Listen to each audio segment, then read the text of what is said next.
Francisco Agustin, Kiko for short. I will bring all that I have learned and I will share it with all of you. Because I'm a former addict, one man changed my life.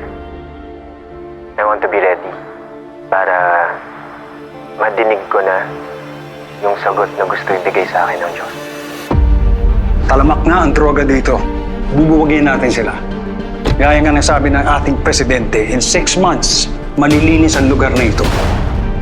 Sa tingin mo ba, wala kang ginagawang masama? Eh mukhang nakikipagsabuatan ka sa uprak. You're not supposed to be here, Father. Huwag ka nang makisali sa giyera. Alam mo kasi, hindi lang naman droga ang problema.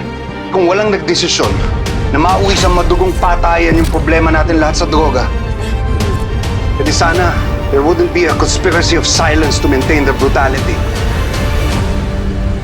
After everything I've learned, I can't just walk away. It's as good as taking sides with the oppressor. Kung gusto mo umangat, kailangan matibay ang sikmura mo. Ano po yung order niyo sa mga polis niyo? Gawin ang lahat para masiguradong manalo tayo sa gera? Basta para sa bayan, di ba? Sa tingin mo, banal ka, ha, padre? Dahil iniyakan mo ang mga adik na yun? Mga tao sila, huwag niyo silang tratuin na parang hayop! Huwag niyo silang tanggalan ng pagkakataon na magbago! Pagpapatuloy natin ang sigaw ni Kiko. Lalabas at lalabas din ang katotohanan.